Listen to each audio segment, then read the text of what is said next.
오늘 이 저녁 시간 함께 읽을 하나님의 말씀 사사기 2장 1절부터 3절까지의 말씀입니다.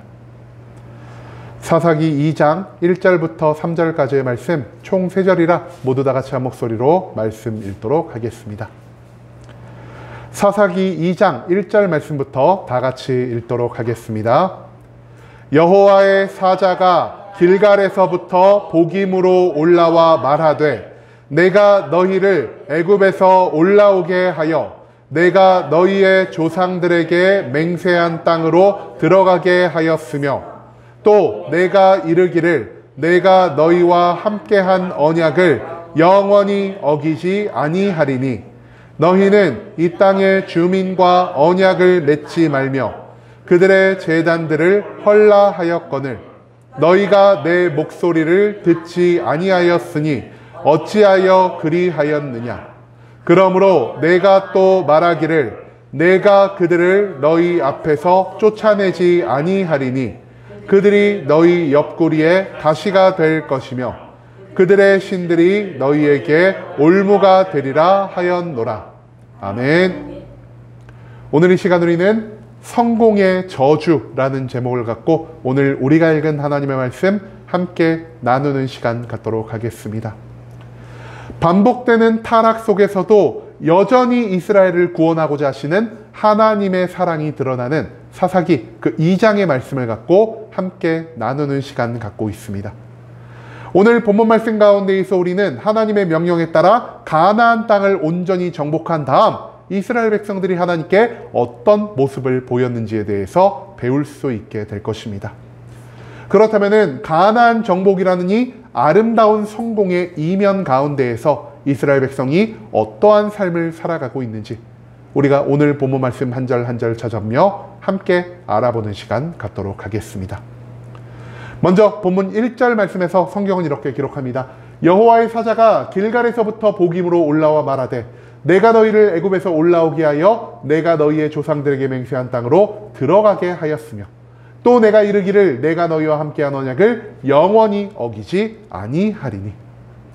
1절 말씀에서 우리는요 천사를 통해 이스라엘에게 말씀하시는 하나님의 모습을 찾아볼 수가 있습니다. 특별히 우리가 오늘 이 1절 말씀에서요 총 2가지의 지명을 찾아볼 수가 있는데요. 첫 번째는 길갈이고요, 두 번째는 보김이라는 장소입니다. 여러분, 이 길갈이라는 장소는요 우리가 저번 주 금요일에도 함께 나눈 적이 있습니다. 길갈 어떤 장소입니까? 40년간의 광야 생활을 모두 마치고 요단강을 건너서 처음 가나안 땅에 들어가 정착한 곳, 그리고 하나님의 명령에 따라서 이스라엘 백성들이 40년간 멈춘 할례를 다시 받은 곳이 바로 이 길갈이란 지명이라 할 수 있다는 것입니다. 즉 가나안 정복 전쟁을 준비하기에 앞서서 육신의 상태를 최고로 끌어올리는 것보다 내 육신의 고통이 있을지라도 하나님께 먼저 순종함으로 내가 언약 백성의 지위를 재확인했던 이 순종과 믿음을 보이는 거룩한 장소가 길갈이 되어야 했다라는 것이죠. 그렇다면 여기서 말하는 보김은 정확히 어떤 장소로 알 수 있을까요? 우리가 성경을 찾아봐도요 이 보김이라는 장소를 여기 외에는 찾아보기가 힘든 것 같습니다. 그렇기 때문에 우리가 이 보김이 어떤 장소인지를 정확히 알 수가 없다라는 것이죠. 하지만 우리가 이 말씀 가운데 알 수 있는 건 무엇이냐? 지금 이스라엘 백성들이요 길갈에서 모여 있는 것이 아니라 보김에서 모여 있다는 것을 추측해 볼 수 있다는 것입니다. 여러분, 앞서 길갈이 어떤 장소라고 말씀드렸죠? 하나님의 말씀에 순종하는 장소이자 언약 백성임을 나타내는 거룩한 장소라는 것입니다. 그런데 지금 그들이 길갈을 떠나 보김에 거주하고 있다는 것은요 더 이상 그들이 하나님께 순종하지 않는다라는 것이고요, 그들이 하나님의 언약 안에서 사는 것이 아니라 언약 바깥에서 이제는 하나님을 나의 주인으로 삼고 사는 것이 아니라 나의 만족과 나의 유익을 따라 살아가고 있다는 것을 나타내는 표현이 될 수 있다는 것이죠. 그렇기 때문에 하나님의 천사가 이 땅에 딱 내려왔을 때 가장 먼저 어디를 가게 되었습니까? 길갈을 찾아갔다는 겁니다. 이스라엘 백성들이 여전히 하나님을 온전히 믿고 있겠지, 이스라엘 백성들이 여전히 하나님께 온전한 순종을 보이기 있겠지라고 생각하여 길갈을 방문했는데요 그곳에 이스라엘 백성이 많이 존재하지 않았다라는 것입니다. 그렇기 때문에 천사는 땅을 두루 살피며 이스라엘 백성들이 모여있는 이 복임으로 향할 수밖에 없었다라는 것이죠. 이런 이스라엘 백성 앞에서 천사가 하나님의 어떤 말씀을 전하고 있습니까?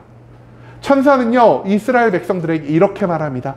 하나님이 너희 조상들에게 맹세한 땅으로 들어가게 하였다.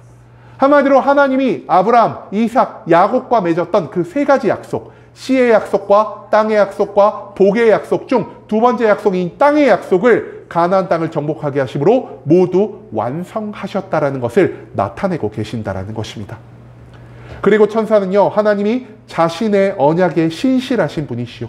그는 이스라엘 조상들 그리고 이스라엘과 맺은 모든 언약을 기억하시고 성취하시는 분이라는 사실을 나타내고 있다는 것입니다. 즉 천사는 이 1절 말씀에서요, 하나님의 변함없는 그 신실한 성품을 이스라엘에게 다시 한번 선포하고 있다는 것이죠. 그 다음 이어진 2절 말씀에서 성경은 또한 이렇게 기록하고 있습니다. 너희는 이 땅의 주민과 언약을 맺지 말며 그들의 제단들을 헐라하였거늘 너희가 내 목소리를 듣지 아니하였으니 어찌하여 그리하였느냐. 2절 말씀에서 우리는 가나안 정복기를 마친 후 이스라엘 백성들이 하나님 앞에 어떤 삶의 모습을 보였는지를 찾아볼 수 있게 될 것입니다. 하나님은요, 요즘 우리가 성경 공부 가운데 함께 공부를 하고 있죠. 출애굽기 34장의 말씀을 통해 너희가 가나안 땅을 들어갔을 때 하나님 앞에서 이러한 것들을 지키며 살아가라는 명령을 하여 주셨습니다. 하나님이 출애굽기 34장에서 이스라엘 백성들에게 어떤 명령을 하셨죠? 하나님 크게 세 가지의 명령을 하셨습니다. 첫 번째, 너희가 가나안 땅에 들어갔을 때 너희가 그곳에 살고 있는 이방 민족과 언약, 즉 평화 조약을 맺지 말아라라고 하십니다. 두 번째, 하나님은요, 이스라엘 백성들이 이방 민족의 우상들을 숭배하지 말고요, 그 우상 숭배와 관련된 모든 것들을 그들의 눈앞에서 완전히 사라지게 하라는 명령을 내리셨습니다. 세 번째로 하나님 말씀하십니다. 너희의 자녀들과 이방 민족의 자녀들을 결혼하게 함으로 저들의 문화와 저들의 신앙이 우리 가운데로 들어와 하나님을 믿는 믿음을 회방하지 말게 하라. 이 세 가지의 약속을 하나님은 이스라엘 백성들과 맺으셨다라는 것이죠. 즉 언약에 신실하신 하나님의 모습 가운데에서 이스라엘은요, 자신들이 지켜야 할 최소한의 명령을 하나님께 부여받게 되었다라는 것입니다. 그렇기 때문에 하나님의 은혜와 하나님의 인도에 따라 가나안에 도착하고 가나안을 점령한 이스라엘은요, 앞서 그들이 하나님과 한 모든 이 언약의 약속에 신실할 필요가 있었습니다. 그런데요, 그들은 가나안의 모든 땅을 점령한 다음 하나님과 맺은 약속을 신실하게 지키고 있었을까요? 오늘 본문 말씀에서 하나님 이렇게 말씀하십니다. 너가 왜 이 땅의 주민들과 언약을 맺었느냐? 왜 너가 그 땅에 있는 수많은 우상의 제단들을 헐지 않았느냐라고 말입니다. 여러분, 하나님은요, 이스라엘 백성들에게 세 가지 명령을 하셨습니다. 이 세 가지 명령이 모두 어겨지지는 않았지만 이미 하나님과 이스라엘 백성 사이에 맺은 언약 가운데 일부분이 완전히 무너져 내려 버렸다라는 사실을 우리는 이 2절 말씀을 통해서 찾아볼 수 있게 된다는 것이죠. 앞선 사사기 1장 말씀에서 이스라엘 백성들 하나님께 어떤 모습을 보였습니까? 하나님, 우리는 인간 지도자가 필요 없습니다. 우리는 뛰어난 영웅이 필요 없습니다. 하나님 한 분만 우리와 함께 하신다면 우린 이 땅 가운데에서 하나님께 순종하며 모든 일을 이뤄가고 모든 것에 승리를 거둘 수 있습니다라는 온전한 믿음을 하나님 앞에 보이게 되었다라는 것입니다. 그런데요, 사사기 1장에서 채 한 장이 지나기도 전 바로 이 사사기 2장 앞부분 말씀에서요, 이스라엘은 그들이 가졌던 온전한 믿음을 완전히 무너져버린 모습을 하나님 앞에 보이고 있다는 것이죠. 그렇기 때문에 하나님은요, 이런 죄악 가운데 살아가는 하나님과의 언약에 신실하지 못한 이스라엘 백성을 심판하려 하신다는 걸 우리는 이 2절 말씀을 통해서 배울 수 있게 된다는 것이죠. 마지막 3절 말씀에서 성경은 이렇게 기록합니다. 그러므로 내가 또 말하기를 내가 그들을 너희 앞에서 쫓아내지 아니하리니 그들이 너희 옆구리에 가시가 될 것이며 그들의 신들이 너희에게 올무가 되리라 하였느니라. 이 3절 말씀에서 우리는 이스라엘이 불순종의 대가로 하나님께 받을 심판이 무엇인지를 찾아볼 수 있게 될 것입니다. 먼저 하나님은요, 이스라엘이 불순종하였기 때문에 가나안 땅에 아직까지 남아있는 그 수많은 이방 민족을요, 완벽하게 쫓아내지 않을 것을 선포하고 계십니다. 즉 이스라엘 백성들은 마치 내 옆구리에 깊이 박힌 가시처럼 그 이방 민족과 함께 부대끼면서 그들의 침략을 받고 그들의 괴롭힘을 받으며 내가 하나님 앞에 범죄하였구나라는 것을 오래오래 기억할 수밖에 없었다라는 것이죠. 또한 하나님은요, 이스라엘이 불순종했기 때문에 그들이 받아들인 이방의 신이 결정적인 순간 그들의 삶을 완전히 망가뜨려버릴 올무로서 작동한다라는 것을 선포하고 계십니다. 즉 하나님보다 다른 존재를 믿고 의지하는 것이 이스라엘을 축복과 승리가 아닌 저주와 멸망으로 밀어넣을 것이라는 사실을 하나님은 이 말씀을 통해서 알려주고 계신다라는 것이죠. 아무리 이스라엘 백성들이 과거에 완전한 믿음을 보였다 한들 그 믿음이 오늘날 이 순간의 믿음으로 이어지는 것이 아닌 오늘날 이 순간 불순종으로 이어지게 된다면 그들은 하나님께 심판을 받을 수밖에 없다라는 사실을 하나님은 오늘 이 사사기의 말씀을 통해 우리에게 알려주고 계십니다. 그렇기 때문에 이스라엘 백성들은요, 그들의 불순종, 그들의 불신앙으로 인해 하나님의 심판을 피할 수가 없었다라는 것, 그것을 우리가 잊지 말아야 한다라는 것이죠. 여러분, 하나님을 온전히 믿고 하나님의 말씀에 온전히 순종하며 살아갈 때 하나님은 우리를 위해서 우리가 상상하지도 못할 놀라운 축복과 기적을 이 땅 가운데에서 이루어 주시는 분이십니다.